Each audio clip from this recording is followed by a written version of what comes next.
India भी अच्छा खेलता है लेकिन फाइनल के दिन पे इम्बैलेंस। ऑस्ट्रेलिया फाइनल्स पे अलग ही आगे इंडिया 5 या 6 फाइनल आ रहा है वर्ल्ड कप में 2 T20 का फाइनल आ रहा है चैंपियंस वर्ल्ड टेस्ट चैंपियनशिप का 2 भी कॉन्सिक्यूटिव 2 21 तारीख।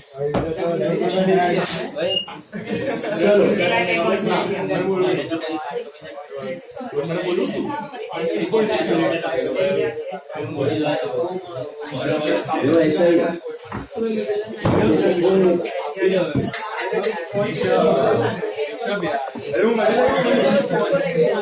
चलो गाइस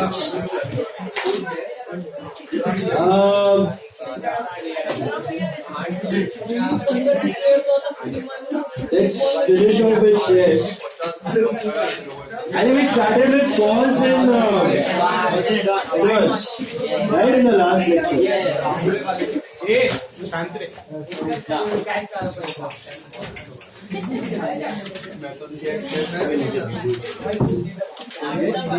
और आपको याद है मैंने रेट ऑफ इंटरेस्ट बताया था आपको last week. What is the rate of interest on call in arrears and call in advance? As per table F. What was table F? A default format of what? Articles of association. The company is not following their own format, then they can choose a default format. Okay? Memorandum खुद का होना जरूरी है, but articles they can follow default format, right? Right. अभी calls in advance का हमने sums किया था, 2 सम्स किया था। શું કરું ભાઈ બીજી ના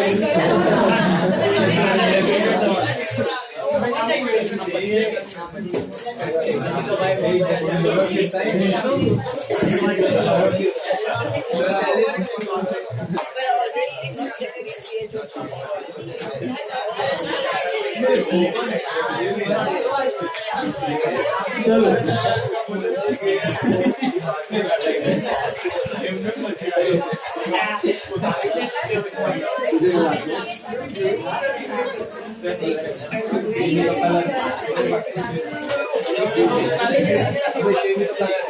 come on now. We started with call in advance and we did 2 sums on call in advance. बराबर से अभी हम लोग इंटरेस्ट के साथ वाला सम करेंगे। मस्त समय मॉड्यूल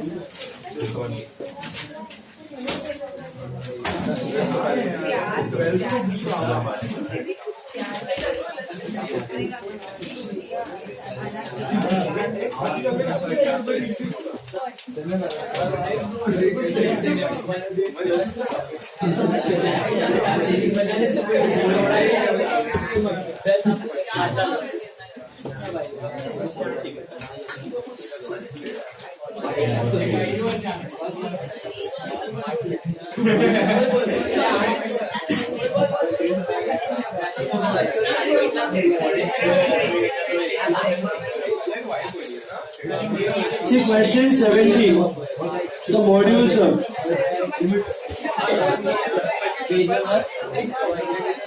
Wow, 237.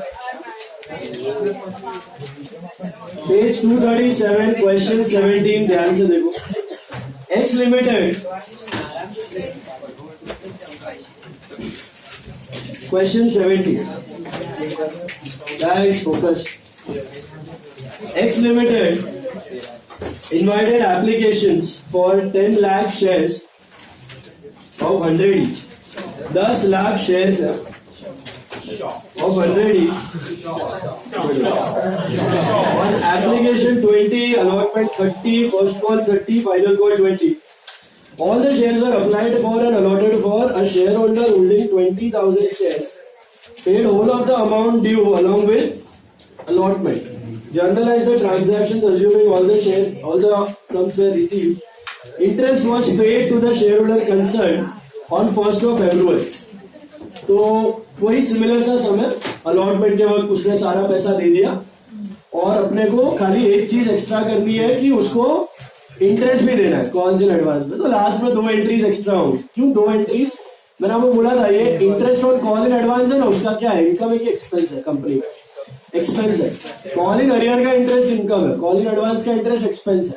लेकिन 2 पार्ट्स में करने का. What are the 2 parts? पहले पेएबल फिर पे. वो कहला कैसे क्या? पहले रिसीवेबल फिर रिसीव, वैसे ये पेएबल फिर पे. Okay.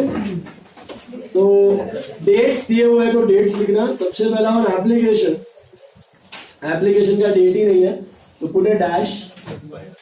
Bank to equity share application कितना आएगा बताओ? 10 lakh into what? 20 rupees. Is that right? बराबर से 2 crores. 10 lakh into 20, that is 2 crores. This is application receipt. Application receipt. Zeros का ख्याल रखना है, कॉमा डाल दो तो अच्छा रहेगा. Then you go for transfer entry. अभी अलॉटमेंट का डेट दिया हुआ है on 1st May 16. First call का दिया हुआ है 1st October और 1st Feb is of final call. Can you see that? वो सब कौन से डेट्स होंगे? ड्यू के कि रिसीव के होंगे? रिसीव के. कुछ नहीं दिया है ना, मतलब कौन से डेट्स है? रिसीव के डेट्स. ओके. कुछ नहीं दिया तो मतलब रिसीव के डेट्स है, याद रखना. ठीक है. तो यहां पर ट्रांसफर एंट्री होगी आपकी, क्योंकि ये ड्यू डेट, मतलब अगर मेरे को ये डेट पता होता ना तो मैं अलॉटमेंट ड्यू का डेट सेम लिख देता. लेकिन मेरे पास अलॉटमेंट ड्यू का डेट नहीं है, मेरे पास अलॉटमेंट रिसीव्ड का डेट है. Can you see that? Hello. मेरे पास अलॉटमेंट रिसीव्ड का डेट है, तो I don't know this date also, I don't know third entry का डेट ऑल्सो. तो put a dash. That's okay. If you don't know some of the dates you can put dash. That's fine. तो equity share application to equity share capital, ये भी आएगा आपका 2 करोड़. बराबर है. This is application transferred. Application transferred. क्योंकि आपको second date भी नहीं पता है तो ऑब्वियस सी बात है कि आपको थर्ड डेट भी नहीं पता है. ठीक है ना? क्योंकि अगर पता होती है और ये समझो कुछ होता है 20 अगस्त, तो ये भी 20 अगस्त ले, सेकेंड थर्ड का सेम लेगा. तो this is allotment received. So bank to allotment due. This is equity share allotment to equity share capital. I think it should be 10 lakhs into what? 3 crores.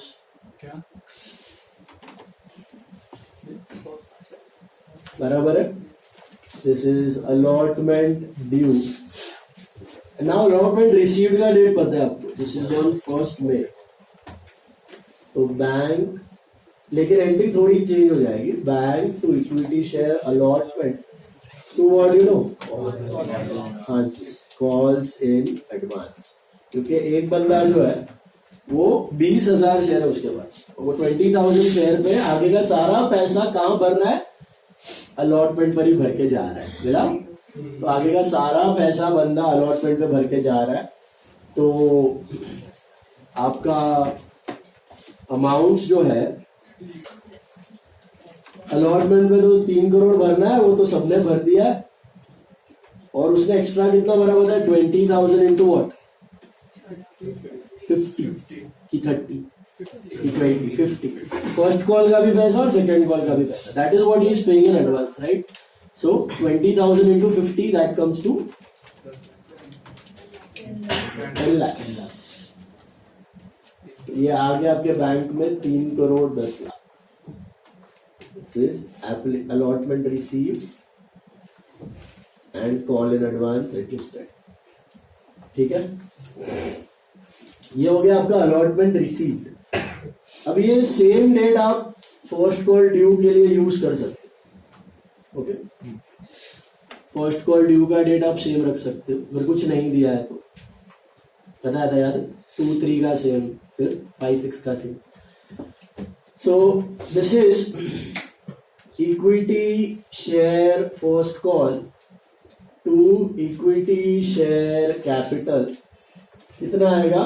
10 lakhs into I think 30 again, so that is what, 3 crores. Am I right? Hey, look, this is first call due and then received. जब होगा first call तो क्या आप पूरे पैसे मिलेंगे आपको? बिल्कुल नहीं, क्योंकि ये जो बंदा है ये अपना कॉल इन एडवांस वाला ये वापस देने वाला पैसा नहीं है. तो bank calls in advance to equity share first call. This is 3 crores. इसमें कितना एडजस्ट करूंगा? 6 लाख ही एडजस्ट होगा, फिर 10 लाख हो जाएगा. क्यों नहीं हो सकता 10 लाख? क्योंकि सेकेंड कॉल का अभी भी बाकी है. 2 crore 94 lakhs you receive under bank. This is first call received and calls in advance adjusted. First call received and calls in advance adjusted. Sorted? Hey, look. Got it or no? बताओ. उसके बाद क्योंकि आपको ये receive की date पता है, आप सेम डेट यूज कर सकते हो for second call due. Equity share second and final call to equity share capital. कितना होना चाहिए पता है आपको? 2 crore again, 10 lakhs into 20, 2 crore.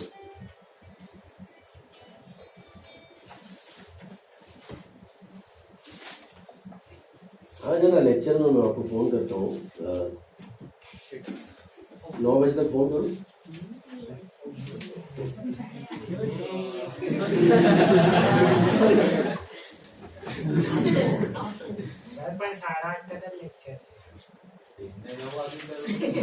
काम रहेगा ना मतलब. Second and final call to capital 2 crore. उसके बाद रिसीव करो. रिसीव का डेट दिया है 1st Feb 2016. मिला?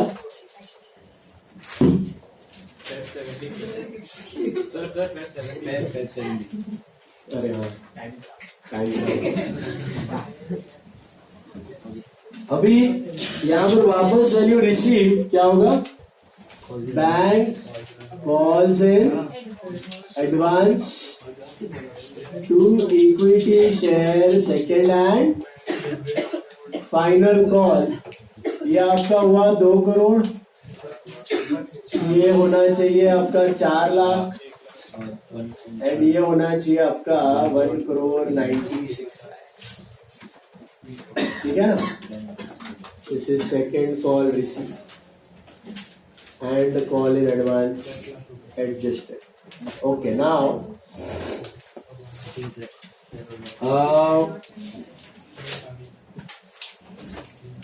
ऑर्डर यहाँ तक. अभी इंटरेस्ट भी देने का बात हो रहा है. लास्ट समय इंटरेस्ट का कोई बात था नहीं था, तो हमने कुछ नहीं किया. इंटरेस्ट का अगर स्पेसिफाई करके दिया तो ही आपको इंटरेस्ट पे करना है, वरना करने की जरूरत नहीं. ठीक है? अभी इंटरेस्ट का फंडा क्या, आज ही सवेरे हमने देखा. इंटरेस्ट का कैलकुलेशन कैसे बेस्ड होता है? कितने टाइम के लिए कितना पैसा. ओके, वही लॉजिक से इधर अगर आपको लॉजिक फिट करना है ना, तो आप ये शॉर्टकट याद रख सकते हो. सुनो ध्यान से, सुनो ध्यान से. दोनों का call in earlier call in advance का सेम लॉजिक है. कब भरना था और कब भरा. कब भरना था और कब भरा, उसका डिफरेंस इज इंटरेस्ट. कब भरना था और कब भरा, उसका डिफरेंस इज इंटरेस्ट. सिंपल सी चीज है कि आपको किसी को पैसा देना था 30 जून को, आपने पैसा दे दिया 31 मई को, 1 महीने पहले. तो 1 महीने का डिस्काउंट मिलता है ना. Discount is nothing but interest, early payment है. तो फायदा कितने का होगा? एक मिनट, कब भरना था और कब भरा, समझ में आया?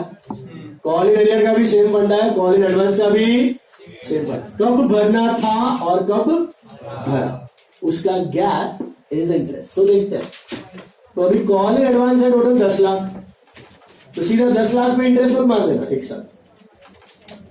क्यों ऐसा नहीं कर सकते? क्योंकि इंटरेस्ट आप दे रहे हो 1 फरवरी। तो कॉल इन एडवांस का लॉजिक क्या है, ये 6 लाख को अलग रखो, ये 4 लाख को अलग रखो। ये 6 लाख उसको भरने थे 1 अक्टूबर, आइडियल है ना, फर्स्ट कॉल के 1 अक्टूबर को भरने थे ना, लेकिन कब भर दिया भरने थे 1 मई को, भरना था 1 अक्टूबर को, भर दिया 1 मई को, समझा? भरना था 1 अक्टूबर, कब भरना था और कब भरा, 1 अक्टूबर को भरना था, 1 मई को भरा। सिमिलरली सेकेंड कॉल का पैसा भरना था 1 फरवरी, लेकिन भर दिया 1 मई को, दोनों ही पैसे उसने 1 मई को भर दिया। तो ये भरना था 1 अक्टूबर, भर दिया 1 मई, ये भरना था 1 फेब, भर दिया 1 मई। Are you understanding?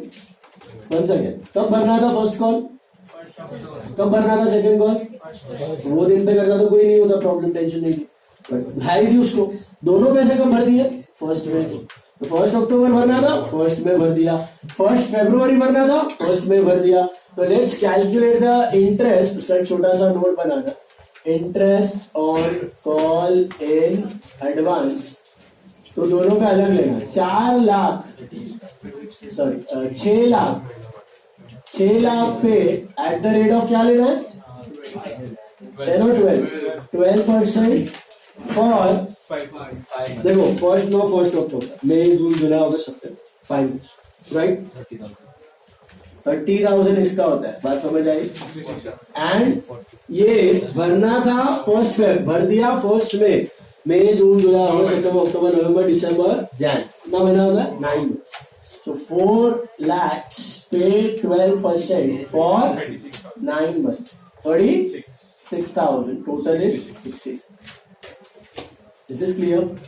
अब इंटरेस्ट का एंट्री कब बोला है आपको, 1 फरवरी को ही बोला है, 2 पार्ट्स में करना है, पहले पेएबल फिर पे। तो interest on call in advance to equity share holders account and equity shareholders to bank, 66,000. This is payable and this is paid. Payable and paid. Okay. This is interest payable and this is paid. Payable and paid. Interest to holders and holders to bank. Is this clear? समझा कि नहीं? बोलो। कब भरना था और कब भरा, ठीक है?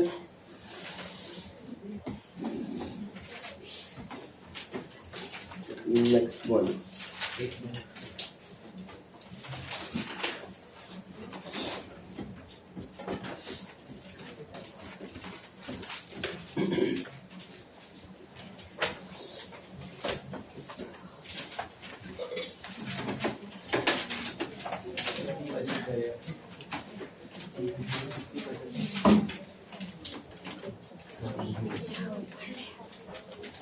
फोर्टियथ सब मैंने दिया था ना, 40th सब उम्र,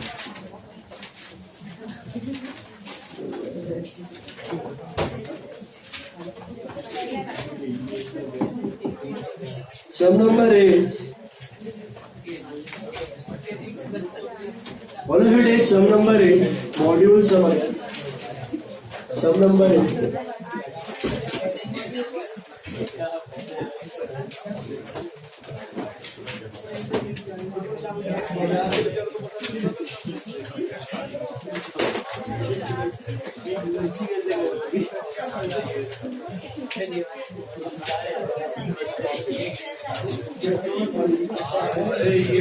देखो, Rashmi Limited issued at par 1 lakh equity shares of 10 each payable as 2.5 on application, 3 on allotment, 2 on first call and balance bullet to 2.5 on final call. बराबर છે? એ લો. Mr. Nair, who held 10,000 shares, paid full remaining amount on first call itself. मतलब बंदे ने second call का पैसा first call में भर दिया. बराबर છે? Hello. Final call, which was made after 3 months from the first call, was fully paid except for a shareholder having 1,000 shares who paid his due amount after 2 months along with interest on call in arrears.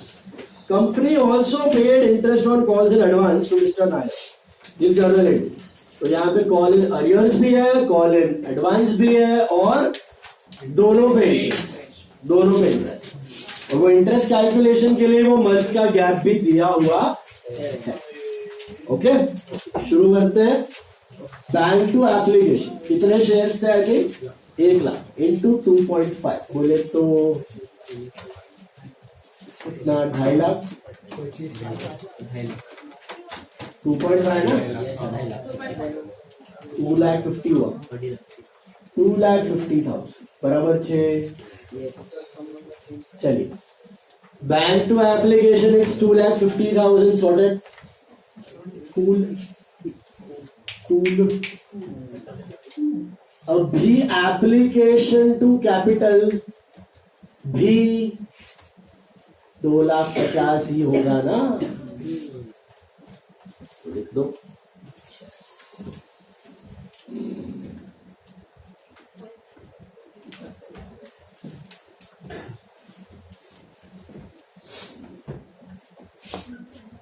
Okay,